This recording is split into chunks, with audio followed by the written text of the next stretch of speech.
And unhappy Wednesday, everybody. Let me know if you're having trouble with the sound.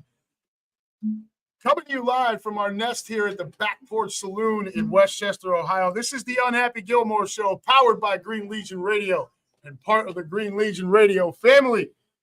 Thank you, as always, for joining us from wherever you may be and whatever device you're using to stream us on YouTube, as we are still only on YouTube.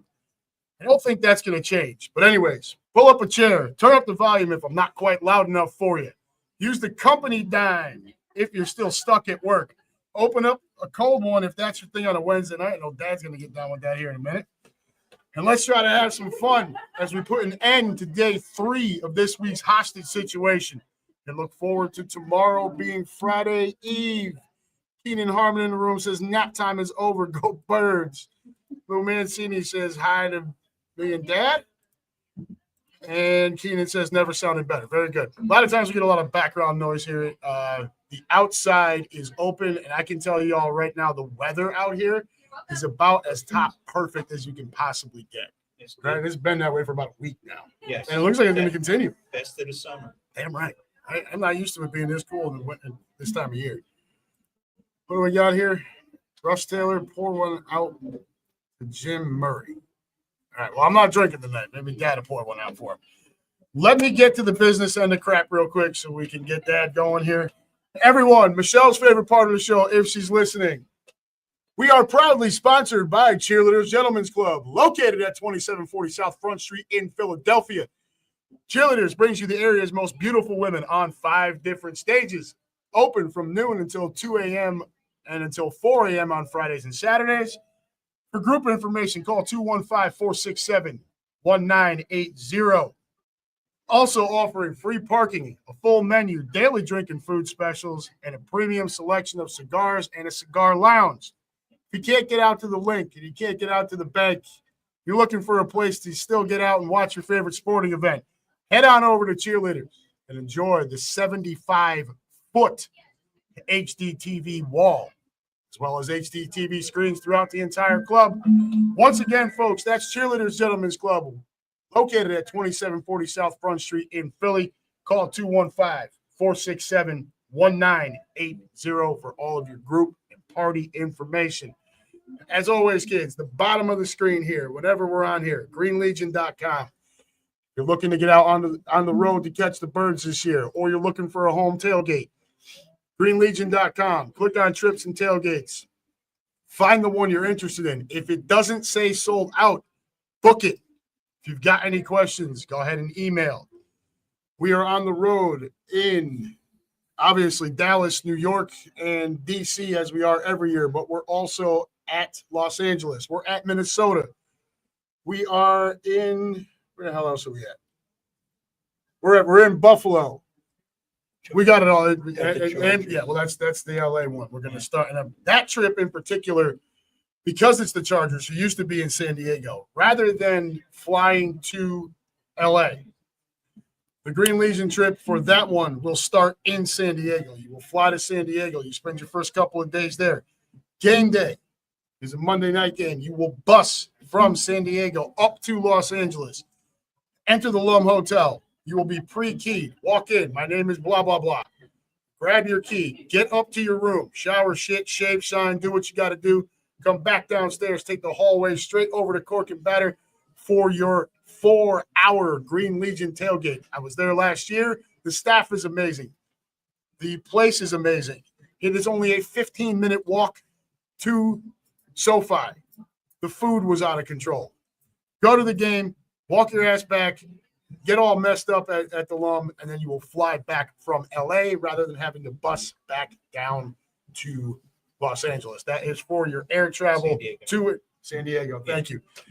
That is for your travelers from Philadelphia. Not like if you and I wanted to go, we would have to just do our own thing. Yeah. But if you're looking to try to come and hang out with me on the road this year, I will be in Minneapolis.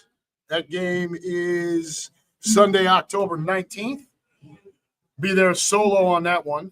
And then Michelle and I will be in Dallas the weekend before Thanksgiving for the showdown at Jerry World.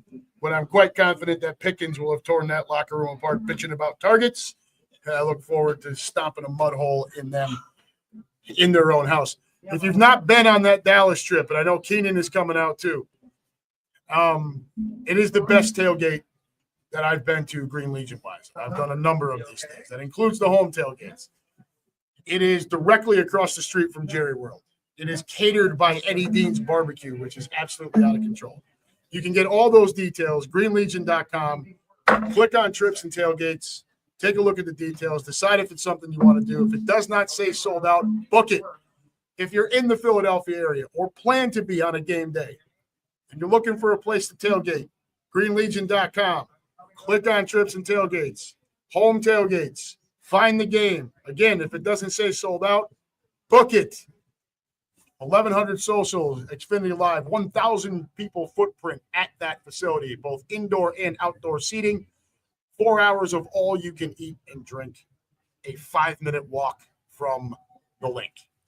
Greenlegion.com, folks. The best in the business, the best there will ever be. All right. I think that takes care of the business end of things. What the hell are all these guys over here? Luminous, check you out using full names. Keenan, Adam is better than the food we had at Salt. That might be a tall order, brother. We were in Phoenix back in 2022, and that's where we had this tailgate at this place called Salt, and the food there was nuts. There was just endless trays of shrimp. All the fit. I lost my voice before game day that weekend, so it was a little bit of a mess, but it was a damn good time. All right. Well, without further ado, sitting to my right, he was on with us, I think it was 2 years ago now. Was it last year? Yeah. It was 2 years. Okay. Dave Thompson, we call him Dad, and Mom right across the table. And their lovely daughter Kim down the end there, who's staying off camera drinking her wine. It's like mother, like daughter. Every game day, same outcome. Yeah. Right. Yeah. Dad with his Mick Ultras, and Mom and Kim with their Merlot, and then Aaron is usually here on game day too, and he'll drink about 72,462 light beers. Love you, Aaron. I think he had about that many on Saturday night. He was feeling pretty good when you guys were leaving, to the point where I almost wanted to call you the next day, like, hey, is he okay? Yeah. Like, are we all right? But no, Saturday night was a good time.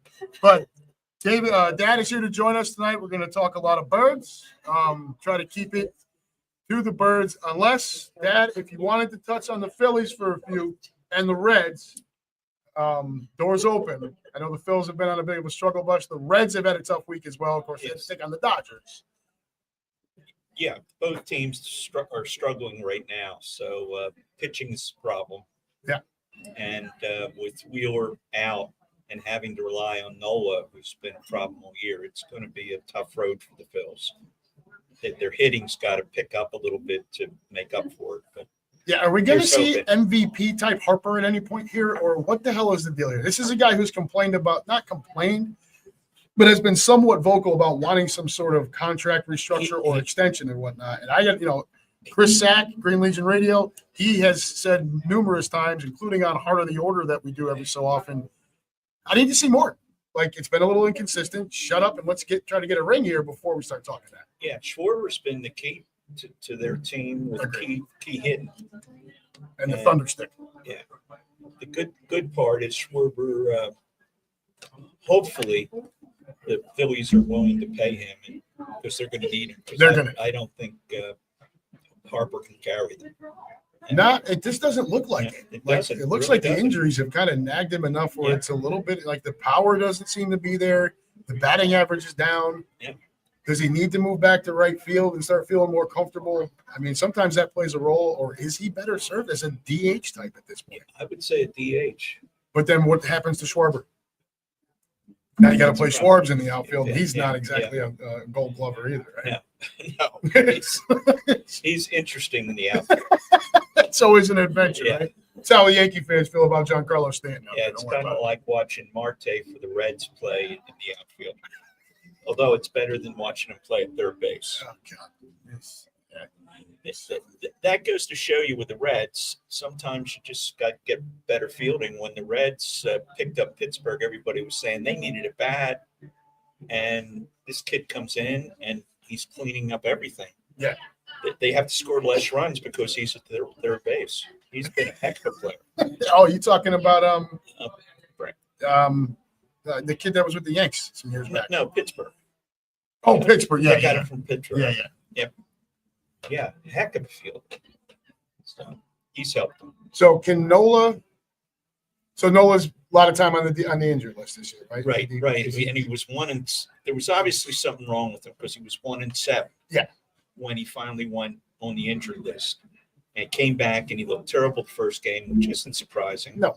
But the second game he pitched much better. And it's a good sign. I think he's got a chance to help them. Is a rounded out Nola, Sanchez, and Suarez enough to make a run in October? They're going to need a fourth. Well, in October, yes. Yeah. But you got to get there. But my concern is getting there. But fortunately, they had the lead because of what the Mets lost. Yeah, well, and that's just a crying shame for everyone when the Mets go into the shitter. Yeah. Right? Like, just terrible news. Yeah, I broke my heart. Nobody likes the Mets, right? Yeah, even New York fans. No. And I can tell you that first. Anybody who says that they root for the Yankees and the Mets, no. Well, I'm a New Yorker. Look, dude, like you got to. Sometimes everyone like so when they play, who you're rooting for, and you get these yahoos that come into the ballparks wearing like split jerseys, like a Piazza and Jeter or something like that. Like, what are you doing? Yeah. No. Well, that's. I mean, they're 4.5 hours away. You know, you got to take a big old Amtrak to get up to that. You know, Yankee Stadium to Citi Field, you can still get on the subway and get over there. Yes, yeah. So, I mean, part of me gets it. You want to support the home, but do you do that? Like New Yorkers, do you do that with football? No. When I lived up there was nobody that cheered for both. No. You cheered for one or the other. My grandfather used to tell me that there was a time when you could go, I forget what bridge it was, but you could stand on that bridge and you could see all three ballparks at the time. You could see Yankee Stadium, you could see the Polo Grounds, you could see Ebbets Field. And there were times back then that because there was no night games, they were all playing at the same time. Nowadays, it's taboo to think that the Yanks and Mets would be home on the same day with the amount of traffic and mayhem. That's right? right. It's just too much. Yeah. Right. Like I think Philly gets crazy when the Phils and the Eagles are going to play on the same day. Like, you out of your mind? Yeah. It's just a drunk fest. Because it's right there. I mean, they're right next to each other. Literally. And there's only one. And they share parking highway. lots. There's only one highway feeding in. Well, now the budget cuts, they've stopped that express from Center City down to the sports complex. Oh, geez. Yeah, so now it's going to stop. Oh, dude, that's going to be ugly. These guys will talk. I know Russ was talking about it a couple of weeks ago. Is it the same with the subway? Do they still have the express? That I don't know. Yeah. That's what we used to take. Russ Taylor, we were seeing mid-level Harper. Bigger concerns, Wheeler's help. Well, Wheeler ain't going to be back till next year. Like, he's done. Yeah. That's it for the season. And thank God he's actually like going to be, it seems like he's going to be okay after the surgery. Like blood clots, that's serious. But it looks like he'll be back. Keenan, I don't follow baseball, but if anyone needs more recognition, would be Schwarber and Turner. Agreed on Turner. Yes. I thought at the All-Star game that the starting shortstop for the National League should have been Ellie De La Cruz. And the backup should have been Trey Turner. I didn't even think Francisco Lindor should have been on the roster at that point. He wasn't hitting. He's hitting better now. He's hitting now. Yeah. But like at the time, you're halfway through, and De La Cruz had the better stats, and Turner was batting 300. Yeah, De La Cruz is starting to slip now, defensively for sure. He is over his skis, arrogant. He relies way too much on that cannon of an arm, and he's a hot dog about it. Yep. We saw it that Tuesday night. He tried to play one off his hip. It skips in the center field. They ruled it a hit. Yes, which it wasn't. No. Yeah. That's a clear error, and they get his home job on that one. Yes. Lou Mancini, find a Cubs fan that likes the White Sox. Another true story. That's true. Right? That's your comparison right there. Even the Pope. Even the Pope. David Loeb, what's up, brother? Go Birds. All right. So, it's been a couple of years since you've been on. We've lost the Super Bowl and now won one since then. Right? So, coming into the season, feeling pretty good. I don't know how you felt about some of these top 100 lists and the top 10 quarterback stuff. I still think there's way too much shade being thrown at Jalen Hurts. I would agree.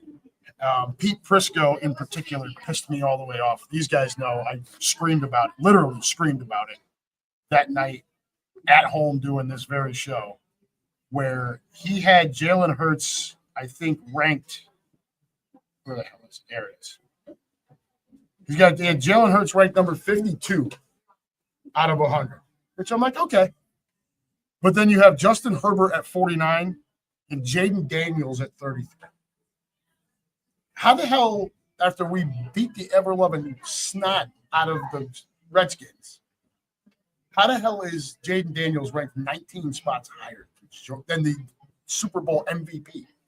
He hasn't done enough yet. No, it's a rookie year. Do anything. He did a great job as a rookie. Agreed. And for sure, the Chargers seasons don't deserve to have Herbert rated that high. No. Even close to it. No. I won't put him top 100. I would, just based on his arm talent. Now, the guy Justin Herbert has had more passing yards in his first 5 years than anybody in NFL history. However, you've been in 2 playoff games. One, your team had a 24-0 lead at halftime and blew it to Sunshine and the Jaguars. And you could say, well, the defense gave up all those points. They did, but you didn't score any points either. Yeah. And then we go to this past year where they're up against a Texans team that was begging to get whooped and knocked out of the playoffs, and Herbert goes out and throws 4 interceptions. I'm sorry. How do you have this guy 3 spots higher than my Super Bowl MVP? Yeah. I don't understand it. Great arm talent, but you got to win games. You got to win games, and you got to win when it counts. Yeah. The other bone I had to pick with Prisco's list, he had T. Higgins at number 7, which I don't have a problem with. But he didn't have Devontae Smith on this list at all. If T. Higgins is 30 places into it, how the hell is Devontae Smith not on it? I would rate Smith better than Higgins. They are almost identical over a 17-game stretch. They're different. Yeah, much different receivers. Higgins is a bigger guy. Yep, bigger guy. But Smith, I think he's one of the keys. He helps A.J. Brown out. But absolutely. Yeah. The only thing he lacks is size. Yeah. As far as wide receiver skill, he is probably the most technically sound receiver on our roster. You don't see him drop passes. You don't see him run wrong routes. Nope, ever. It's crisp. Yeah. He knows where he is on the field all the time. His feet are always where they're supposed to be. He's got great hands, though. He did drop the one against Washington. That was a bitch, but whatever, it happens. And that's one of the problems with guys like Pickens who don't run, who are great athletes, but don't run correct routes. Agreed. Yeah. That's the separation. Those are the ones that pissed me off on Prisco's list. But then you get into the top 10 stuff, top 10 quarterbacks. And everybody and their grandmother, again, now we're looking at Jalen Hurts, and people are like, oh, he's probably 7th. Personally, I have Patrick Mahomes number 1. Got more league MVPs, Super Bowl MVP, Super Bowl rings. I get it. Can't argue with that. 2 and 3. If you want to put Jackson 2 and Allen 3 or vice versa, I have no problem with either of that. But right behind those two at this point, right now, to me, is Jalen Hurts. 2 Super Bowl appearances, 1 Super Bowl win, the MVP of that Super Bowl. He's outplayed the number 1 guy on that list all 3 times they've been against each other, twice on a neutral site and once in Kansas City. I would put Burrow ahead of him. I would put Burrow ahead of him. Actually, I put Burrow ahead of the other 2 guys also. Really? Yeah. I can't do it with Jackson. I don't know that I can do it with Allen. My problem with Burrow right now is he hasn't made the playoffs in 3 years. I'm a Jackson fan because I'm a Louisville grad, but Jackson still hasn't proved he can do it in the playoffs. And you got to prove that. And whereas Allen has. Why you can't argue with Mahomes. Allen has actually put up good numbers in the postseason. Neither of them can beat Mahomes. No. Neither of them. Yeah, and Burrow can. Early. Lately, he's not been as much. Now, he's not made the playoffs in 3 years. Yeah. Joe Burrow. But that's not his fault. They have such a bad defense. Their defense is horrible. Their ownership is terrible. We all know it. But if you're supposed to be this guy at some point, 3 years, obviously the biggest challenge with that for him has been his health. And I like Joe Burrow, but if he gets hurt again, I'm out. Like, I'm done. Like, he's got – and I do like the guy. Yeah. I just your most valuable attribute is your availability. We found that out the hard way with Coach Wentz. Yes. But to put Jalen Hurts 7th, put him behind Justin Herbert? That's inexcusable. You can't. I would like I said, I would put Hurts 5. Which I think is fair. Yeah. You know, I think those are your 5. Again, Herbert, and there's a guy working for Fox Sports, so I have to be a little careful how badly I talk about him because, you know, Green Legion does do Fox Sports. But there's a dude on there whose name escapes me right now. He's a pencil neck, dorky looking dude. And he is the president of the Herbert over Hurts Club. So bad that he has. This guy with the beard? No. So bad that he has gone on record on his shows and said that if the Chargers called Howie Roseman today and offered him Herbert for Hurts straight up, that Howie would do it in a heartbeat. And I think he's out of his mind. That's not true. I don't believe You can't. Don't believe it. Even his buddy, that other, the one you're thinking of, Nick Wright. Yeah, Nick Wright. Yeah. Nick Wright's the other one who's not a big Jalen Hurts guy. But he even told this guy, dude, you're nuts. If Jalen Hurts is the quarterback of that Chargers team in that game against the Texans, the Chargers win that game. Yeah. And you just can't get this guy That's off of what it. Hurts doesn't necessarily always drive the team to win a game. He doesn't ever let the team lose because of his performance. No. And Herbert does. Yeah. Jalen Hurts is a winner. Yeah. Above all else, he is a winner. Yeah. And he works hard. I do think, and you tell me if you think I'm right, I think he might be a little bit of a psychopath, Jalen Hurts. The dude is emotionless, right? Like he takes the Super Bowl ring, and I'm over it. Yeah. You know, and it's like it's just I'd be never staring at it all night. Yes, for weeks. I was doing that at the Hall of Fame a couple of weeks ago when Spadaro came around with his. I'm like, and Hurts is like, yeah, I'm done with it. Yeah. His pulse never seems to go up, which is great in these big game situations. But it's like outside of that, like, bro, you got at least a little bit of personality, right? Well, the good thing about that is he can handle the emotions of like an A.J. Brown. And another quarterback, yes. Yeah. And that's the other thing I like about Smith. You don't have to deal with that stuff. No, you know, he's quiet, just comes in and does his job. Yeah, and the same Higgins is kind of the same way. And the good thing about Chase, even though he's kind of an emotional guy, he doesn't pout. No. He pouted about his contract. That was about it. Yeah. Which they all do it. They all do we all know wide receivers are going to be divas at some point, especially the number one guys. And he did it during the offseason. It's true. When the season came along, he did his job. Did you think they should have traded T. Higgins? No. You know, they're spending 44% of their cap on those 3 guys, right? Yeah, I think they should have paid him sooner, about a year or 2 earlier, and got him much cheaper. Yeah. But once it got to that point, then I would have thought about it. I would have traded him. Yeah. I've got Joe Burrow, right? And I've got Jamar Chase. If I've got Burrow and everybody's number 1 corner is going to Jamar, why can't Burrow make another solid number 2 out of Yosevich or somebody else? You need the defensive help. Yeah. You need the picks. I would have traded him. That was just my opinion. Some people told me I was crazy. I'm like, hey, look, I get it, the 3 amigos, but 44% of your cap on 3 offensive players? Yeah. That's a lot. Yeah. It really is. And they could have probably got maybe if they had done it the year before, they could have maybe got Hendrickson on a 3-year deal. Well, there's the other part of the Bengals right now. So they don't play defense as it is. Hendrickson, I think 46 or 48% of their team sacks came from just him, which was 12 to 14 percentage points higher than the next closest guy in that category, which was Myles Garrett. And they're sitting there pissing him off.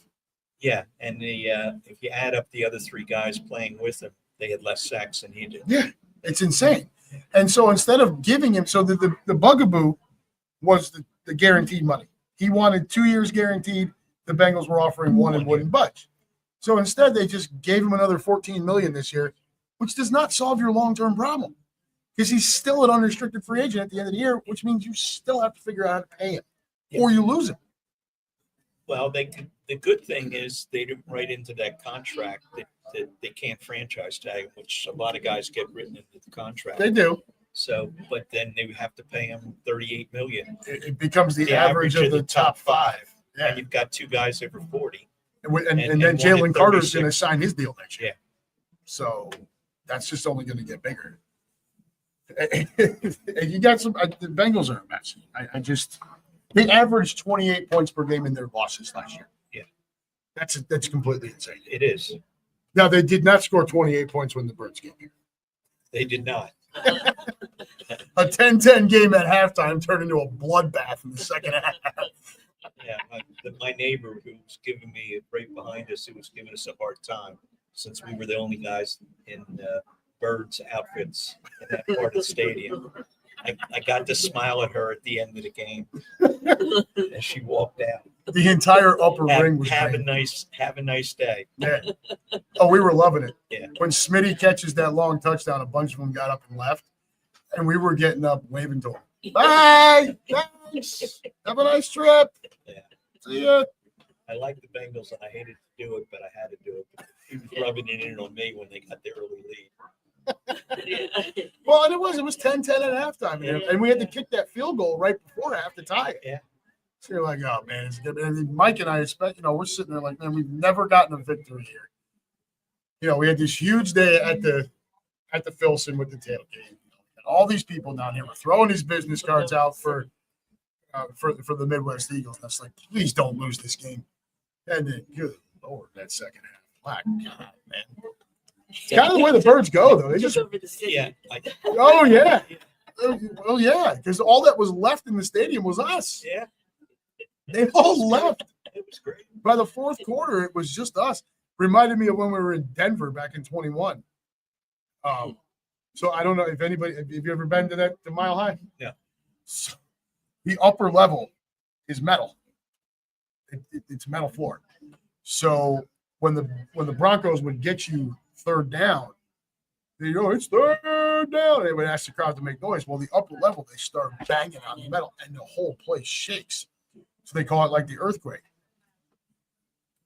So we're there. Darius Slay picks up a fumble, takes off 82 yards for a touchdown. The Birds start kicking the crap out of the Broncos. The Broncos fans leave. Now we've got them on third down, and guess what happened? Yeah. Boom, boom, boom, boom, boom, boom, boom. Oh yeah, it was a good afternoon. It was a great afternoon evening. All right. So, any other thoughts on that top 100 stuff? No. You're right. You're right, though. Smith definitely deserved to be in there. I just don't understand how you have T. Higgins that high and no Smith. I don't get it. And the NFL top 100 did it too. They've got Higgins, I think, at 77, and no Devontae Smith. Yeah. Okay. And they've got Jalen at 19th overall, which, okay. But then they put Goff at 15. No. Goff had a big year, and if you're basing it strictly on last year, I can see Goff being up. But this is the Super Bowl MVP. Like, what more is it going to take? Yeah. Whatever. I hope it just continues to piss them off. All right, you want to move to the roster? Because the 53-man got finalized at 4 o'clock yesterday. I took the liberty of just getting it all typed out. Starting to, what do you got? Well, one Go thing for that struck me was when they cut Green. Because that's the player we got back in the Gardner Johnson.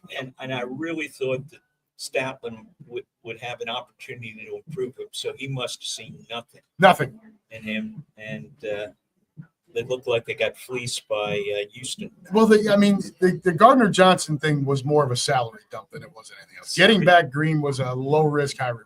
Well, and I think a little bit of attitude because Yes. he had problems with his teammates. And he always does. This Yeah. is the fourth year in a row that at the end of the year, he's either been traded or let go by the team he was with the previous season. Yeah, and that tells you something. It does. It's second time by the Birds. Yeah, and he got in a little altercation with one of the other defensive backs at the end of last year over something. He's a hothead. Yeah. Now, he brings a lot of passion, and I love the way he plays. But Yeah, but they've got a good locker room, so you've got to maintain that. So I agreed with them getting rid of him when I was very hopeful that Statlin could do something with Green. But well, it looks obviously- like he may continue to get a little bit of that chance because the practice squad got announced today, too, and he got brought back to the Oh, he practice did? squad. Yes. Oh, Along with a bunch of other fledglings. okay. But, Thank you for the update. Yeah, Kyle McCord is the practice squad QB, which I think we all kind of assumed. seventh round pick. He's a Philly kid. Yeah, Philly area kid. Had a big year at Syracuse. Now, granted, Syracuse doesn't really have much competition there they're up against, but he still had a huge year. I think he averaged 48 pass attempts a game. It was some crazy number like that. The high water mark was like 63. Yeah, he played at St. Joe's Prep in Philly and lived out of South Jersey, so he's Lou Mancini. Bungles are turning into the bungles. Dude, they've already been there. Yeah. I call their fans the bungaloids. Fanny's in the room. Doing homework or late catching the show. How you doing, Fanny? All right, we'll keep going here. So what stands out on you on the roster? Like, I've got a few players in bold there because I thought they were worth talking about more. There's not much in the way of the quarterback except for the fact that just like every year, and I'll say it every year, knock on wood, once you pay your quarterback the big contract, if that quarterback has to miss time, you are in trouble because the salary cap is not structured in such a way where you can afford to go spend a shit ton of money on a backup. That's exactly right. You know, so I like Tanner McKee. He's got a great arm. He's got a good attitude. He's accurate. Problem with Tanner McKee is he runs like Dan Marino. So if he has to come in, you've got to change your entire playbook because there is no more RPO. No. There's none of that going on. Tanner ain't trying to run anywhere. And Sam Howell is pretty much the same way. I don't mind him as the third stringer. Well, he fits because both backups have the same skill set. So. Yeah, they can throw. Yeah. Which at that point, you're just asking for game management, and it becomes a Saquon Barkley show. Yeah, I think the next interesting, you were discussing it earlier, is the tight end situation. Well, I like that wide receiver, Darius Cooper. He had a nice preseason. Got good hands, kind of a smaller version of A.J. Brown. Yeah, and I don't think Dodson is the guy. So I think wide receiver 3 spot on our team. You tell me what you think of this here. This has been my opinion for a little while. The wide receiver 3 spot with the Birds. So anytime Jalen has to drop back, Brown is the one. Smitty's the 2. You can make the argument Goddard's the 3. Yes. Saquon also comes in the mix. By the time you go through those progressions, Jalen's usually got to get out of there. So unless the play is specifically designed for the wide receiver 3, like we saw opening the Super Bowl with Dotson, I don't know that we're really treating that role fairly in judgment when it comes to a Jahan Dotson or whoever else may slide into that spot. So am I off base? No, you're not off base. I don't know that they have confidence in Dotson. And Dotson, I think Dotson. Look, I'm a Penn State fan. Yeah, right. These guys all know it. You guys all know it. I liked John Dotson. I did always feel like he was better suited as a low end 2, high end 3 in the league. That Washington drafts him and immediately tried to push him into that 2 spot behind Scary Terry, and I just never felt like he was all the way suited to be that dude. He's not Devontae. He didn't look up. Now, granted, not the greatest quarterbacks throwing the ball around there, right? But still. So we'll see with Cooper. Mechie, I'd imagine, is going to do some kick return, punt return. That's what I think they got here. Yeah, to keep the rest of these guys fresh. But you brought up tight end. Dallas Goedert's getting long in the tooth. They got to develop the brand. And I think, I like Calcaterra. You guys know, and you guys obviously all know, we have his uncle is part of our group here, Scott. He came on the show last year. Really nice guy. Was great to hear not just Grant's story, but his story too. Those of you that tuned in and watched that or watched it later, we got to hear Grant's story about all the turmoil he went through coming out of college, concussions and whatnot, forced him into retirement. He went to go be a firefighter and then decided to give it a shot. And he ends up as our number 2 tight end right now. We talked about this pre-show with Goddard. So now we're a couple of years past the point where in Ertz's career, we had already drafted Goddard. With all the draft picks they have for next year, because of the compensation picks, yes, they got to pick a tight end. I thought this year should have been the year because it was deeper. It was a deeper tight end draft. Yeah. And we talked about that, but they didn't do it. Apparently, there wasn't anybody that struck him. No, and maybe not in the spot where they wanted to take him. And I like Grant. I think he runs really good routes. He's got great hands. Times I saw him, I was impressed. The blocking, and Scott will tell you this himself, he's not the menace in that aspect that Dallas Goedert is. He's not as physical. So if you have to go to, but overall, I think you're going to see more of Grant than we have on a regular basis, even with Dallas being healthy, than we have in the past. You might see a little bit more of a mixed bag. And then offensive line, I'm worried. I think Dickerson was a key component of that line. And he is. Yeah. But it sounds like he could actually be back for week 1. I don't think they rush it. Yeah. Hopefully they don't rush it.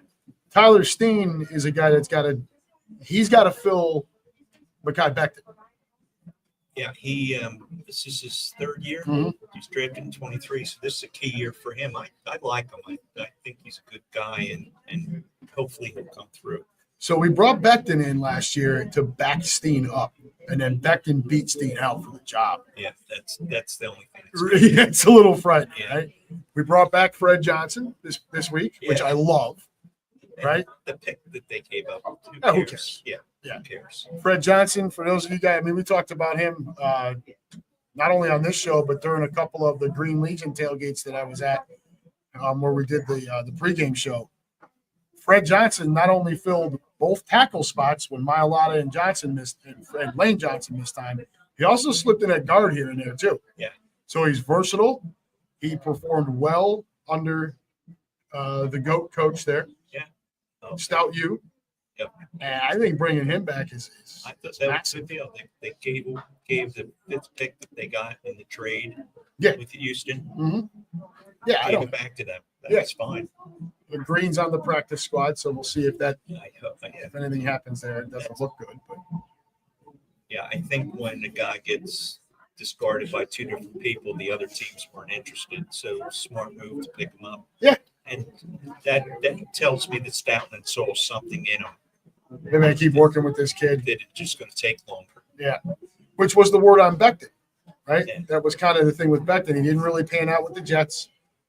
So let me kind of take him under the wing, see if we can mold him a little bit. And Christ, he had a huge year He had last a year. great God, year. it was unbelievable. Yeah. So that tells me maybe a little bit about Stein is the fact that he got beat out by a guy that's obviously pretty good. Well, he's a Becton, former first-round pick. Yeah. So the talent and size was there. Tyler was not that good, but not that level. Yeah. And then, Stoutland was able to harness that Becton talent there. To me, the bigger questions, and I think to every Birds fan, and a lot of your sports writers and shit, is the defense. We lost a lot on the defense in the offseason. Yeah. Right? Darius Slay goes out the door. Isaiah Rodgers goes out the door. We trade Gardner Johnson, and that's just the secondary. Then you move to the line where on the edge we lose Josh Sweat to the Cardinals. Now, we were not going to pay Josh Sweat $19 million a year. That would have been It a was huge stupid. mistake. Yeah. The bigger one, we lost Milton Williams to the Patriots, who decided to pay Milton Williams $26 million a year. That Not a snowball chance in hell. incredibly stupid. So you Pats fans out there, just so you know, when you dive into the deeper stats, Milton Williams only played 48% of the defensive snaps last year, right? That was a nice deep rotation next to the stud and Jalen Carter. So now you're going to ask this kid who's never played more than 48% of the snaps to come in at $26 million a year and be your Jalen Carter. I love Milton Williams. I hated losing him. I love his work ethic. I thought he outperformed Jordan Davis by a country mile last year. But $26 million a year to ask him to be that guy? I don't see it. It was 16 million maybe, but not 26. You could tell what Howie's goal was in the offseason, right? Was to clear all this space. We're going to go in the next offseason with nearly $100 million in cap space. That is because half of that is going to go to Jalen Carter. Well, and they get a 3rd round pick next year because of it. Yes, 3rd round pick for Williams. Yeah. We get a 4th rounder for Sweat. Yeah. We get something. Is it a 5th or 6th for Rodgers? 6th. And then it's the same scenario with Slay? Or do we not get compensatory? I don't think we're going to get compensation. I just think 3 we're going to get. So we've got, I think all total, we've got 11 or 12 picks now after the movements this week, Yeah. which, get wheeling and dealing Howie out there. But those were the subtractions. So you look at our team, you look at especially our defense. It's the youngest defense in football. It's the cheapest defense in football. Part of that comes from question marks. First and foremost, former high first-round pick Jordan Davis, who has been a gas bag for a few years now. Yeah. He gets winded way too easy. And the loss of 30 pounds. So now we see this driven Jordan Davis, See, who did not pick up the fifth-year option, which you have to do after year 3. We didn't do it. Yeah. So this is year 4. He's coming in. This is contract year. Now, I just told you we're going to pay all that money to Jalen Carter. That goes without question, which means we are not going to re-sign Jordan Davis. I hope Jordan Davis is a man on a mission. Come in slimmer. Oh, now you're motivated because you got to earn some paycheck. Cool, dude. I am going to work you to death, just like we did with Miles Sanders a couple of years ago, knowing we were not going to bring it back. Work him to death. Yeah, and if he turns out and does well and he gets a big contract, they get another 3rd-round pick. Yeah, bye-bye. Yeah, Out the window you go. And he has a big year. If we can get somewhere around 50% of the snaps playing next to Carter with a driven Jordan Davis, that's going to be a lot for anybody to handle, which was the vision. It's 700 pounds of beef between those two. And Carter, I love. Carter's an animal. Yeah. It's just That was a great pick. I tell you what, if he has the year, if he does this year what he did last year with that schedule, he's going to win Defensive Player of the Year. Because this is a gauntlet that we'll get into here in a couple of minutes. So, we also traded Booker off the defensive tackle spot to get Ja'Cory Bennett. I hated trading Booker because of that depth at the defensive tackle rotation. Yeah. But Ojomo's still there, like him. And we drafted this kid, Ty Robinson, out of Nebraska, who they've nicknamed the Vanilla Gorilla. 6'4", 310 pounds. He's a mountain of a human. If you watch the Eagles-Bengals preseason game, the number 95 that splattered Browning in the second half, that was Ty Robinson. I'm very excited for him. I think he's going to do big things. I think that he was a good pick. And he's your replacement for Jordan Davis, provided all the start, everything continues to work out the way we keep doing it. I think we'll know by mid-season. We'll start playing more, and we'll see if he's got it. Get that rotation in there. Yep. Yeah. Now you move to edge. This is where we lost Josh Sweat. Sweat was not good at really anything else except for getting after that quarterback, and he was good at it. And he was very good at it. So now that's got to be picked up by Jalix Hunt, who came on strong second half, had a nice playoff. He did. Looked very good. Nolan Smith, who I have all the faith in the world in. He played outstanding last year. He's another guy in the 3rd year. So Yep. Now we got to start seeing the all-star stuff with him. You bring in Ojulari, who can come off the edge. Yeah. You're going to see Jihad Campbell slide out to edge as well. He's not just going to play middle. Jihad Campbell's going to slide out to edge and come after the quarterback as well. So, and Uch, whatever the hell, I can't pronounce his last name. Uch, whatever, Josh Huge, I don't know. Euchre, whatever. Yeah. It's another edge rusher. So with that rotation now, Hunt and Smith are going to have to Step up. BG retires. Yeah. Sweat goes out the door. So now it's time, right? This is the only way that we're able to stay at the top like this and continue to be able to pay all those guys on the offensive line. Jalen Hurts, Saquon Barkley, A.J. Brown, Devontae Smith, is because these draft picks on defense with the youth, you're paying these guys rookie deals. Yeah. The downside to that is you can't retain all of them, which means you have to continue to hit on these draft picks. Thankfully, we've got Howard, who's an absolute spaz. Linebacker position, we signed Zach Bond. I know Roger was over the moon. That was a great. I was really happy the day they signed him. And surprised. Not normally a Howie thing with the middle linebackers. No, with any linebacker, It's not a linebacker guy or a running back guy. But when you got a guy, especially Saquon Barkley. But so, it anchors with Zach Bond. Jihad Campbell, the rookie, we're expecting him to step into a role next to Bond. Dean, I have him listed there. He's not on the 53-man right now because he's still coming back from injury. He's another guy that this is it. Yeah. This is year 4, same draft as Jordan Davis. So I would be a little surprised if we see him back next season. He's on a prove it year. I think this is his last year. Yeah, I would agree. Jeremiah Trotter Jr. Nice camp, nice preseason. I know he's a sentimental thing because it's Trot. I think we warned everybody right at the outset. His dad was a second-round pick, was a stud. His kid was a fifth-round pick. They give him his dad's number. And all the while, I'm like, let's keep the expectations in check. Yes. Right? Not everybody's the freaking hammer here. Okay. So they need him to step up this year so they can get rid of Dean, because I just don't see him. They're not going to pay Dean at the end of this year unless he's willing to come back on a shit deal, or he can't get back because of injury. He has to come back. That's the only way. Samuel Mondone is the other linebacker listed there. Special teams. Yeah. Pretty sure special teams coverage. Not what's up? You need guys like that. You do. You got to have depth, right? You can't just expect your practice squad to handle all of your depth. Then you move to the DB spot. So on the outside, Quinion Mitchell is unquestioned one of the top number 1 corners in the league. He proved that last year. Great pick. Amazing. And to get Gene was amazing. Yeah. Both of them. I hope they got one of the two. But I like the John, as we like to call him, in that kind of hybrid role.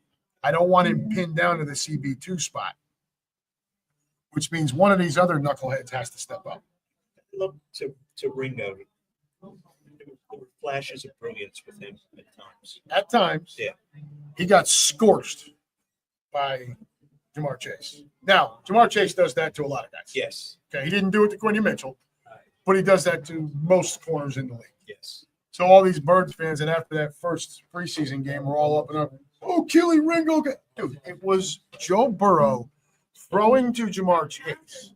This is last year's leader in passing yards, passing touchdowns, quarterback rating, throwing to the receiver that won the wide receiver triple crown, which is receptions, yards, and touchdowns. Right.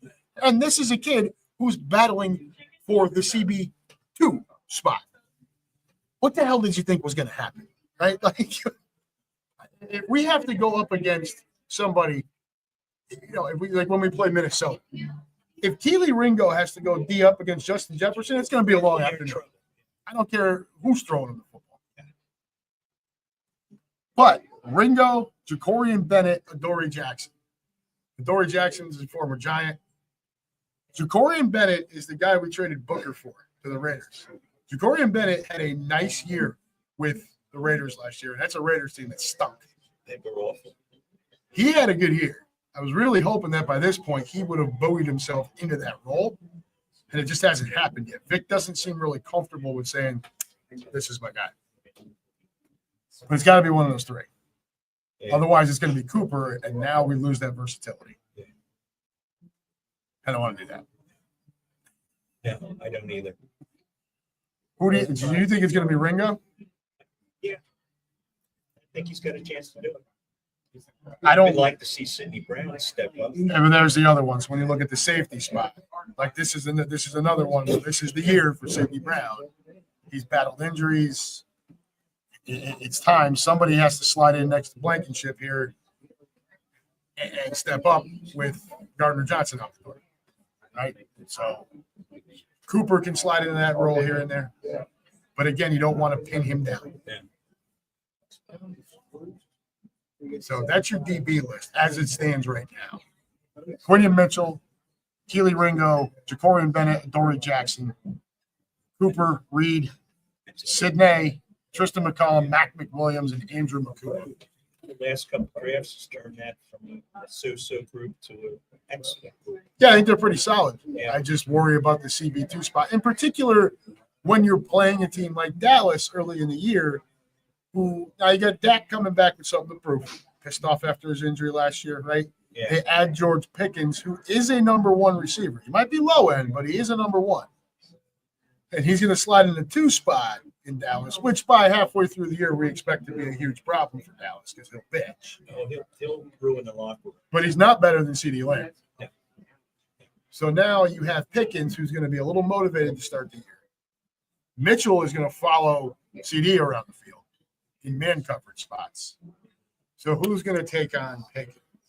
And these are the problems. So now you end up with a Ringo, who did not look good against another one. Yeah, or is it Bennett? Or is, Yeah. Even though Pickens is very good, he's not Chase. Oh no, Chase and Jefferson are the two best wide receivers. By far. By a ways. I do think number 3 is AJ Brown. Yeah. Followed very closely by probably.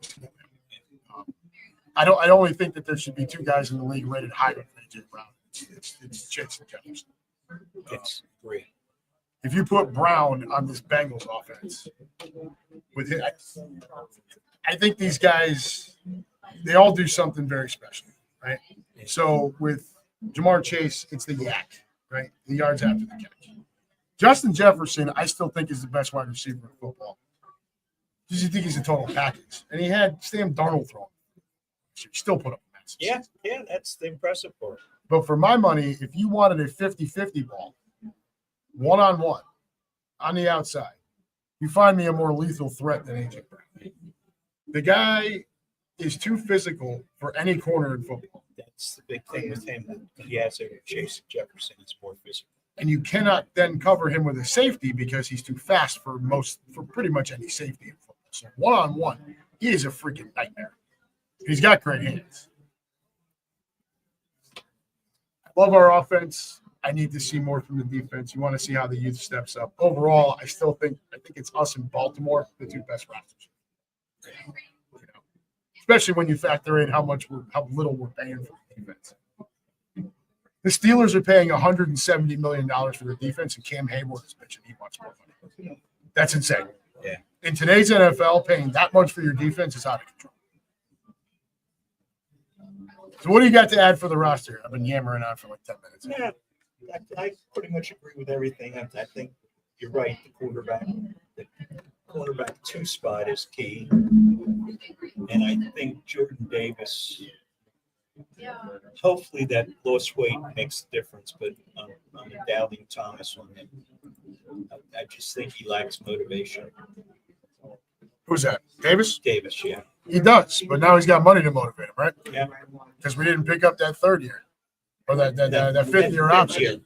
Yeah. So he knows that he's a UFA at the end of That's this year. This is the fourth. This is year 4. And Carter, this is his 3rd year. Yeah.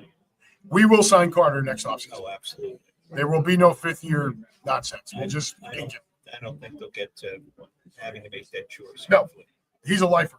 He's a lifer. And he'll be my 13th bird jersey once he does it. Marcus, if you're listening, get it ready for me next year. Number 98, black. All right. Moving on. The most important part. This year's schedule. So I'll tell you, to start the year, at home against Dallas, first of all, I was surprised that that's what they did. That was, as far as I'm concerned, that was a gift so that Jerry can watch. I think we all feel the same way. The benefit to it is raising that banner right in Jerry's face. Yes. Right?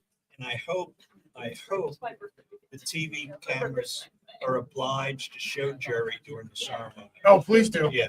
Please do. Yeah. Please do.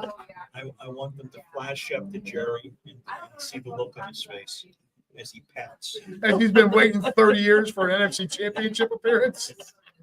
His lip hangs down to his stomach. He dropped his ego into his lip. Yeah. But I was surprised. Usually those are end of the year games. It tells you all you really need to know that how the NFL feels about what's going on in the NFC East. Because the end of the year where we play Washington twice in the last 3 weeks, those are usually games that are scheduled for Dallas. Yeah, they're done Thanksgiving the week before Thanksgiving. So that first game, we're at home, raising the banner, sticking Jerry's craw. Now, until all of the, which by the way, guys, we're just about at 100 people signed up for that night. Right? and we're still a week out from the game. So I would expect that to be plenty over 100. Yeah, this is just the event that we set up for the Midwest Eagles. Yeah. And that's a school night. So awesome. But until all the Micah Parsons and Trayvon Diggs stuff, I was worried about this, and a lot because of that Pickens versus our CB2 spot. And I still have some concerns that it could turn into a shootout, and that's not how we like to play football. We like to get up and then just beat you to death with our offensive line and the run game.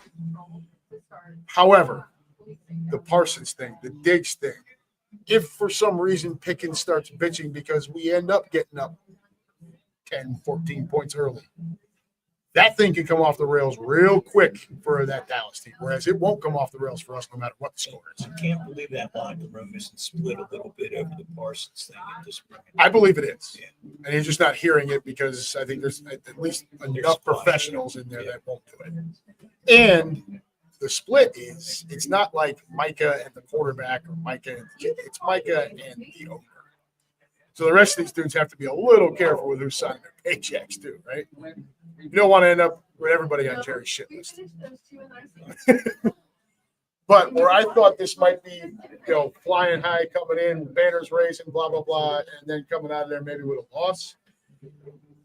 There's a little too much turmoil for me in that Dallas locker room right now to think that they're going to come into Philly and take our special night away from us. I've got that one as a victory. Now, I don't know how much they'll be by. We outscored them, I think, 75-13 last year, but a win is a win. If they win, that's all I care about. Yeah. So we agree there? Yep. Victory week 1. Week 2, we are at Kansas City. So annoyed the piss out of me. This is game 1. The first game that annoys me is this one. It is because Jalen Hurts now has to play against Patrick Mahomes again. Not in our house. This will be the 4th meeting between the two, twice on neutral sites, twice in Kansas City. However, we've got some fun stuff to talk about with this one, not the least of which is Kansas City opens in Brazil week 1, just like we had to last year. They're going to be a little gassed coming home. And we just found out today that it looks like Rashid Rice, who was coming back as their number 1 wide receiver, is likely to miss the first 6 games of the year due to suspension. It's almost assuredly it's going to be that. Yeah. That was all the rage this afternoon. So take away their number 1 wide receiver, add an aging, probably on his farewell tour, I'm engaged to the most famous woman on the planet, Travis Kelce. I'm not sure how much Travis really gives a shit right now. And you're looking at Patrick Mahomes and a run game, which they executed pretty well last year until they got belt to ass in the Super Bowl. And now they got to play us again. Yeah, that's the only thing. I think they're going to have a lot of vengeance, particularly Mahomes. He will. Yeah. But who's he throwing the ball to? I mean, look, Isaiah Pacheco he runs angry. He can be a pain in the ass. Yeah. But who are his targets? I can now take Cooper DeJean and have him follow Travis Kelce around. Yeah. And not blink, right? Like, I don't care. Because my corners, regardless of who the CB2 is going to be better or comparable. And I've got Quinion matched up against not Rashid Rice, right? It's somebody else. And they're coming back from Brazil. Look, at the risk of sounding too confident, because it is in Kansas City, it's a pain in the ass place to play. I don't like all this. That's a lot stacked against Kansas City for that game. Yes. I like that one as a win. I like it as a close win, but I like it as a victory.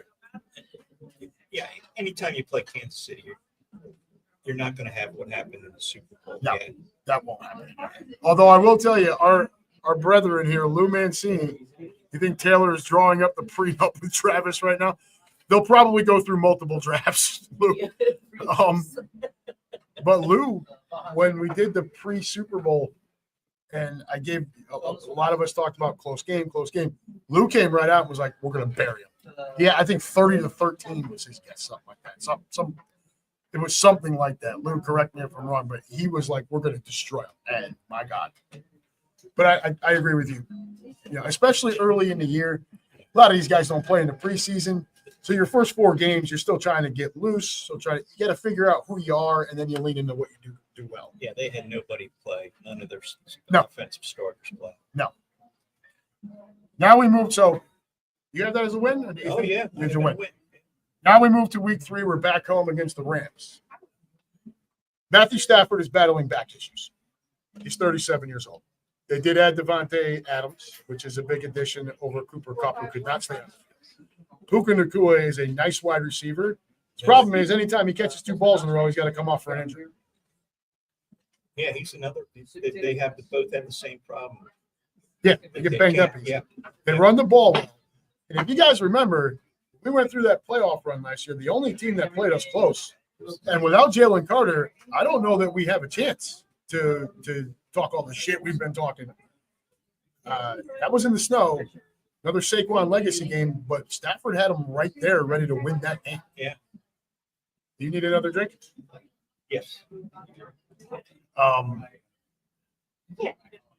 This one worries me. I gotta be perfectly honest. I know it's home. Yeah. And I don't like Stafford being 37 with some back issues that may linger all year. But this one does worry me a little bit. I think they're going to be pissed. We embarrassed them in their house last year. It's a game I went to. Saquon put up 302 yards of total offense that night on his own, 255 yards rushing. He crushed them again in that playoff game. Good coach. And they have a good coach. Sean McVay's an excellent coach. I'm not going to be shocked if we don't. I still think we'll win it, but it'll be close. Close victory? Yeah, close victory. All right, so we're going to split on that one. Week 4. I will tell all of you listening, now or later, and you guys sitting here, week 4 is the game on our schedule that pisses me off more than any other game on that schedule. Because it is the 3rd year in a row that we have had to go to Tampa Bay in September when it's 1,000 degrees. Yeah. 3rd year in a row. Why? I'm going to do, it's part of rotation. Here's the row. No, it's not. Bullshit. Last year, the Green Legion went down there and a fucking hurricane hit. That's the other bad thing about that. So annoyed with that game. 2 years ago, I was down there. That was Rondé Barber night. We embarrassed them on Rondé Barber night. That was the game where, if you guys remember, they showed the lower level, and these guys had a flag up that said "Go Bucks," and Birds fans came down the middle of it with like scissors or something, and just ripped it in half. It happened right down underneath of us. It was awesome. Yeah, Rondé Barber. They retired his number, and every Bird fan will remember Rondé Barber forever. And so the rain on that parade was excellent. But this pisses me off having to go there. And I will tell you, this is a game we need to win that game. We have to win that game. We went down to Tampa last year, and I know we were banged up. Brown and Smith both out, and the offensive line ended up banged up during the game and gassed because of the heat. But they embarrassed us right before the bye week last year. And we need to go down there and make a statement. So I think that Jalen Hurts will have those boys with that mentality going into that game. And I like the Birds to go down there and get that victory. However, that Tampa team is going to be tough. Yeah, that's a big question. It is. In Tampa, Baker Mayfield's a stud. Mike Evans is a shoe-in for 1,000 yards every year. They drafted Egbuka out of Ohio State to be their number 2, and that kid's solid. That kid is a good player. And they got that running back that came out of nowhere last year, Bucky Irvin. And they can play some defense now. So that's a tough game. That's going to be a tough game. But I've got us possibly losing to the Rams. I'm going to say we're going to win this one. I'm going to say we'll be 3-1. I'll take that as a loss. You're going to take the loss in Tampa? Yeah. So we're both 3-1 at this point. Yes. Now we come home for Denver. Listen, I respect Sean Payton. I like Bo Nix. I think if you actually look at Bo Nix's year last year, he just gradually got better throughout the year, and it fell under the radar because Jaden Daniels had the wow moments. Yes. The Hail Mary, the early huge start. But Jaden Daniels also went through a dip in the year where he was not very good. The night of that Hail Mary was the same day we beat Cincinnati. Had that Hail Mary not happened, the Birds would have clinched the division that day at the end of October. That's how much the skins had fallen off at that point. Nix versus Daniels stats-wise last year, they're almost identical. Yeah, but I think Nix it'll be like a lot of second-year guys that Fangio will figure out a way to defend him. Yeah, I don't like Denver. I don't think Denver stands a snowball's chance in hell of coming in Philly. I think this is a win. I think it's a big win. I do too. I think this is a match, especially if we lose that game in Tampa. The worst thing the last thing Denver wants is us to come home pissed, because that'll just be a mess. So I've got win there, and I got win and win big. So we're both 4-1. Then we go to the Giants. Is it really need to talk about this one? Look, they'll be better. Okay, they will. They'll be better. I can't possibly say the Giants will win. Just No. come out of my mouth. They're going to be better. Russ is a better quarterback than anything they've had since Eli Manning. Right? I think Jackson Dart might be better than anything they've had since Eli Manning. I hope Jackson Dart is not starting by that point. I hope he is. Maybe it'll be his first game start. Yeah, maybe. Ruin their future in one afternoon. I would like some tape on him for Fangio to look at before. That's true. That's fair. No, and like I said, they will be better, but they had nowhere to go but up. And they're still way far away from us. That's a win. I agree. Every day, twice on Sunday, however you want to cut it. So what is that? 5-1, both of us. Then we go to Minnesota. Minnesota also a good roster, but JJ McCarthy's a first-year starter. I think he's And I just don't see it. big question mark. Huge. Now, by that point, that question should have been at least somewhat answered. They should know it somewhat what they have there. Well, and the other thing is that guy is a great quarterback whisperer. He is.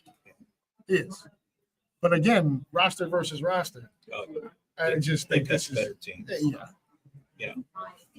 So 6-1 Yeah. coming out of Minnesota. Then we come home for the Giants. Yeah, we win. Again, there's no. So 7-1 going into the bye, I think, is not only doable. I think it's likely. Yeah. Now we come out of the bye on a Monday night at Green Bay. Next two are tough. That's going to be that Green Bay game. They're going to be pissed.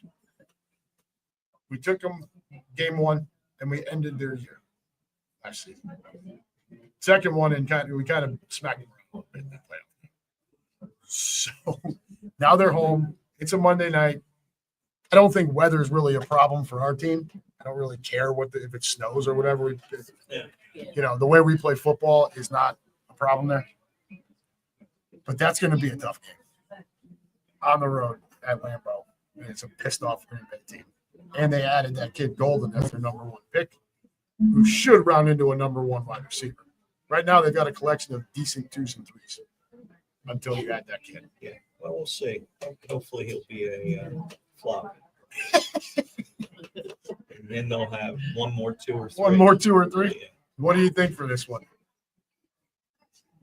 I'm going to say they're going to win.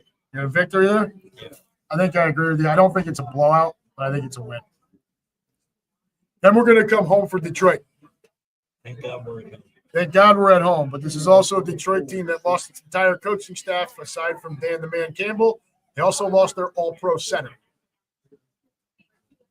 But they're still a stacked roster on both sides of the football. Now you look at the best rosters in football: Philly, Baltimore, Minnesota's right there. Detroit is right there with them. Yeah, and they got another A1 wide receiver. Yeah. St. Brown. Yeah. Yep. So that number 2 is Jamison Williams, and that's a problem. Kid can move. You're not going to like it. I think we lose that game. I think that's their second loss of the year right there. Is the Detroit team, provided they stay healthy. They had massive injury problems last year, but you can say that about it. I think they'll be 8-2 after that game. 8-2 after that game. Between one of those. Between one of those two. They'll be 1-1 in those. That's how I feel about Tampa and the Rams. Yeah. One of those two. So 8-2 after those. Yep. Then we go to Dallas. Sorry, Jerry, but not sorry, Jerry. By that point, I think Pickens is throwing a fit because he's only getting half the targets of CeeDee Lamb. Right. God only knows what that Micah Parsons situation has turned into at that point. And is Dak going to even be on the field? Or are we going to get Cooper Rush again? Cooper Rush is not with them anymore. Is he not the backup anymore? He shows you how much I keep track of Dallas. No, he's not with them. Are we gonna get just some schmuck? I'm trying to think who they have as their backup. Let's take a look. Cooper Dallas Rush. Cowboys quarterbacks. I thought, did Rush go somewhere else? Yes, He did. I'm talking about. Let's see, him today. guys. If you guys know who Dallas's backup is, go ahead and holler it out here in the chat room. Dallas Cowboys QBs. Joe Milton. Okay. Joe Milton. Right? Is that gonna be it? Yeah, it's Joe Milton. If they've got to put Joe Milton on the field, it's gonna be a long day. I don't know. Cooper Rush is with the Ravens. Oh, he'll never see the field anyways. But so that's a win. Like we're 9-2. Yeah. Like that's I just don't see it any other way. Yeah. Then we come home for the Black Friday game against the Bears. I hope Caleb Williams paints his nails nice, pretty color. Because I know and look, I know Chicago's improved and they're all giddy about their young quarterback and whatnot. But this is in Philly. This is on Black Friday at 3:00 in the afternoon. When you look at another big Midwest Eagles Nest day, that's probably going to be one of them. I will not have Mike here. They're going to be on a cruise. Actually, they'll be at port in Miami waiting. So it'll just be me. And I'm a little concerned that we're going to end up blowing this place out. Like I was talking about before, unless you're service industry, first responder, military, whatever, you likely didn't work the day before. Yeah. Thanksgiving. You're not working that day. You're not working the day after. The game's at 3:00 in the afternoon. You can go get wrecked, have still done your shopping already, get wrecked, be home by 8:00, and it's not a problem. So this is epic. Unless too many people go out of town for the holiday, I expect this place to be busting at the seams and green. And it's another one where I just don't see Chicago coming in. I would love someone to tell me how Chicago is going to come in the Eagles. And you got to take it for what it is right now. This is what the rosters look like right now. People get hurt. That's the question. Yeah. When you get to the end of the year, injuries will play a role, but I don't see them losing to the Bears, period. No. Then we're going to go to the Chargers. And every time the lights turn up bright, that kid quarterback folds up like a cheap suit. Both times he's been in the playoffs, there's been a couple other big games where he's had some stuff on the line. He does not perform well in big moments. And it's a Monday night football game against the defending champions in his house. But I was out there last year. LA has no fan base for football. So when we were walking into the stadium, we were late leaving the tailgate, Quimby and I, because we had an incident at the end of it. So we're late getting there. As we're walking up, we can hear the crowd going bananas. Shit, what's going on? Where are they at on the field? We walk in, the crowd's bananas because the Birds are driving, not because the Rams were moving. Okay, and the Rams didn't move from San Diego up to here. There is no football fan base out there. This is going to be another huge. I've never seen anything like that. Wow. It was a massive takeover. Go ahead, Kim. On Instagram. Yeah. Some of the celebrities I follow, Huh? they're always like going to Rams games and posting stuff. Yeah. That makes sense because they know that Well, it's no, they're posted, so it makes them seem it's like not so. it's like a big thing for like celebrities because they're like Yeah. come and see that. LA That makes sense. football games for LA are and like something to do, like an event.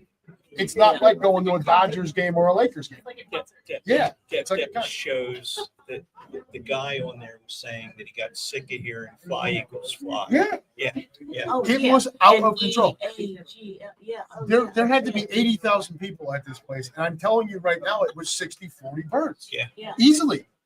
Yeah. And people say that all the time. Oh, it was this way. No, like even down here, it sounded like we took over the whole stadium. Yeah, in the fourth quarter when we were blowing out and everybody left. Before that, when the Bengals did something well, we were drowned out. They were. Yeah. Yeah. That didn't happen in LA. Like it was a mess. Announcers always talk about that too. It's insane. I've never seen anything like that before. And that far away, 3,000 miles. Yeah. So again, this is a win for me. Yes. I don't even blink. Then we come home against the Raiders. Geno Smith. Yeah. They draft the kid out of Boise State. I get it. You know, he's supposed to be a nice running back. We'll see if you can't just run straight up and down at 5'8", 200 pounds in this league, dude. You're gonna get splattered. Brock Bowers will be a problem. They just got Amari Cooper back. Max Crosby will always be an issue trying to come after the quarterback. But God damn it, our offensive line is so goddamn good. Just the Raiders? Yeah. No. And then the last 3 games. At Washington, at Buffalo, home for Washington. That is a rough way to end the year. What we should be hoping for is that the AFC East is so terrible that Week 17 game at Buffalo means nothing. That's what I would hope for. Yes. Those 2 against Washington, That'll be different. whether it means something or not, they're going to get up to play. My 3rd loss of our season is at Washington. They'll lose one of these 2. If that game means something to Buffalo, I'm not scared to say that we could lose 2 of them. But then we come home and beat Washington at the end of the year. Look, we crushed Washington last year, okay? And I'm not trying to excuse Buffalo here, but let me just talk Washington for just a minute. We crushed them. The first game against them, we buried them. The NFC Championship game, we hung 55 on them. We were up 21-0. The second time we played them during the regular season, before Frankie Laveau takes a cheap shot on Jalen and knocks him out with a concussion. And then Tiny Hands picking it. That didn't help. But so, and yes, we lost talent. Yes, they got a little better. But that gap didn't close enough for me to think that they're going to go ahead and just beat us both games. I could see them winning one in their house, but not both. So for me, I think the high water on the year is a 14-3. I think the low is 12-5. Not going to shock me if we were right smack in the middle of 13. Because I think it's very possible that the Rams and Buccaneers beat us. It wouldn't shock me. I also think we could lose both these games at Washington and at Buffalo. I don't think both of those instances will happen, but one or the other could. Which could, and then, you might dump one that you shouldn't, right? Every year, every team seems to dump one they shouldn't. Take 2022, for example. We're flying, undefeated, come out of the bye week, at home against a bad Washington team. Got beat. Shouldn't have lost it. Still lost it. Yeah? You seem to be right about the same way. Yeah. Somewhere 13-4, 14-3, maybe 12-5. If you win, 12-5 is the worst I can see. That's the worst I can see, right? Barring, of course, any injury crap. But I don't see it getting any worse than that. Fanny says 13-4. She's right on par with us. Lou Mancini says Uncle Rico will be Dallas's backup. Keenan Harmon, if Barkley plays, we'll never lose to the Giants again. Kelsey just got paid. Danny says the NFL does have a sense of humor sometimes. It's evidenced by the first game of the season, banner ceremony in front of America's team. They're not America's team anymore. They just like to think they are. Yeah, I don't. I think it's right there. 12 wins is the low. I think 14 is probably the high. Could you overachieve and go to 15? Yeah, but dude, you win 15 games against that. Look how that starts out. Yeah, I don't see. Yeah, 15's a stretch. Very, very tough. Yeah. 14 is doable. 13 is probably more likely. 12 would be my low one. A lot depends on these last 2 games where the Eagles stand too. It's true. Yeah. It could be that Buffalo game and that Washington game at the end mean nothing to us. Yeah. And then it's just whatever. Washington stumbles. The quarterback has problems. So before we get out of here for the night, let's touch on that real quick. So you talked about Nick's year 2, possible sophomore slump. I've heard a lot of folks have asked me if I think J.D. Daniels will have that trouble. I don't. And it's because Kingsbury's still his offensive coordinator. If Washington comes out and has another offensive season like they did in 2024, I think Kingsbury gets another head coaching gig somewhere. And so your slump for Jaden might be your 3. That's just how I feel about You mentioned Bo Nix, possible sophomore. How do you feel about Jay? I think he's a better athlete than Bo Nix. Yes. And I think he'll be tougher to coach against. So he's less likely to have a slump, but I still think there's a chance. Yeah. Particularly with Fangio when they have to play them. But you got a whole year worth of film on him. Yeah, it makes a difference. Yep, I agree. I don't see it as long as Kingsbury's there, but I agree with you. I think it's totally possible. Yeah. I think once Kingsbury's gone, Kingsbury is the perfect offensive coordinator. He's the same as the guy up in New England, Daniel. Yeah. Yeah, great offensive coordinator, not a head coach. Kingsbury's young enough where I think he still thinks he can do it, though. Yeah. And I think if he look, he can't jump at the chance. He'll jump at it. Yeah. So speaking of jumping at it, how about Kellen Moore? This poor bastard. So, you can't fault the guy for wanting to improve his situation, right? So he leaves as our OC, goes and takes his first ever head coaching gig with the Saints, who are going to be abysmal. And like 10 seconds after he gets there, Derek Carr retires. Yes. They're going to start Spencer Rattler. Ouch. No way. Look, dude, I don't care how great you are as an offensive mind. At some point, you got to have players. And they don't have them. And they've got cap problems, too. This is probably one of the worst first head coaching gigs you could probably ever stumble into. And they've got a rookie as their backup. Yeah, Tyler Shuck out of Louisville. I mean, he's a nice player, but he didn't play big time college football. No, not in that conference. Dave, closing thoughts? I'm really looking forward to this year. Looking forward to this year. I think the Eagles have a shot at going back to back, and that would be so much fun. Wouldn't that be great? Start stuffing it up somebody else's ass. Yes. Right. Yeah. Then you come back and you look to be that first team to three-peat. It's be, never happened in the history of the league. Yeah. Yeah. That would be, but let's not get too far ahead. Yeah. Right? Like, let's get through this year. Let's get two, and then we'll worry. Let's about get three. two. You don't want to get too underconfident like Kansas City did.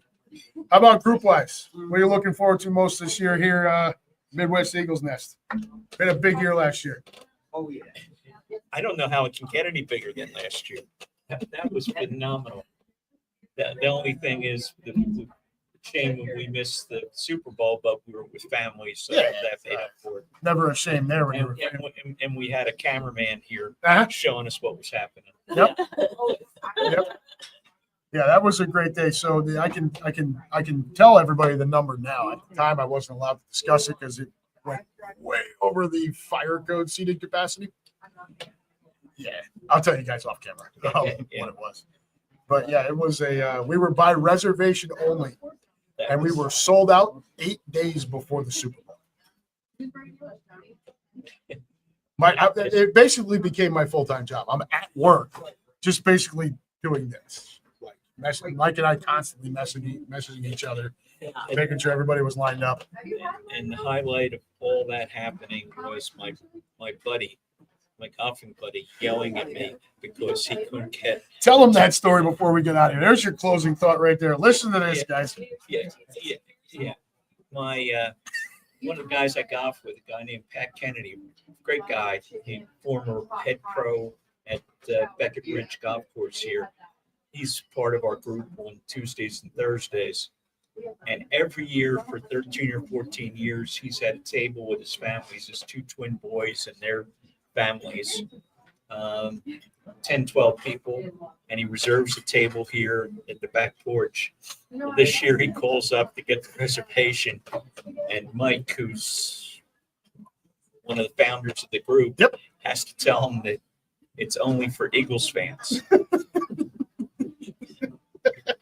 And who does your buddy root for, by the way? He's a Cowboys. Oh, born in Texas. darn it! Born in Texas. Grew up in Texas and Mississippi, and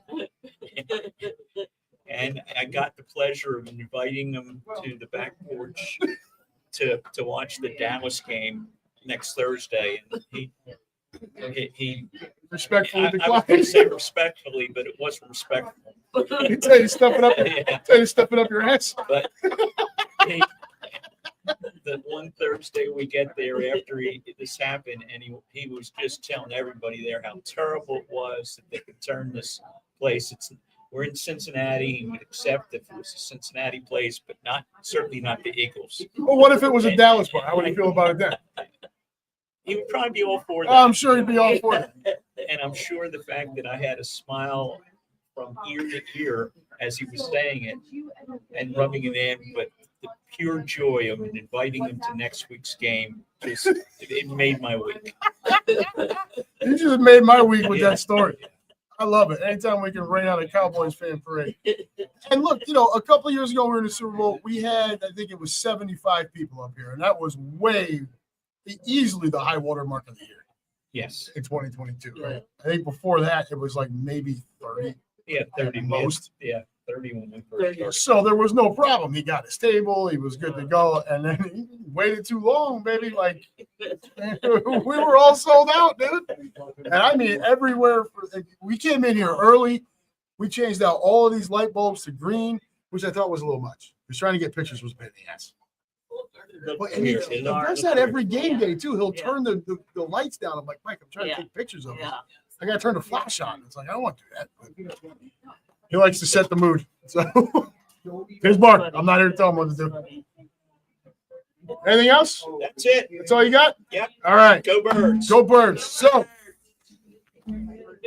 for everybody in the room, for everybody listening now, watching later, thank you very much for being here. Come on back again next week. We're going to try to do this again here next week. I'm going to see if anybody else can jump on with us.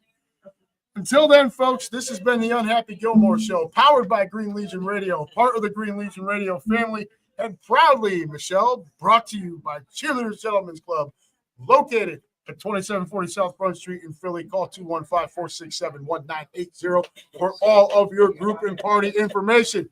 Folks, take care. Be good. Enjoy the upcoming holiday weekend. Don't do anything I wouldn't do. Remember, the judge ain't back in until Tuesday. And as always, like Dad said, go Birds. Birds. Birds.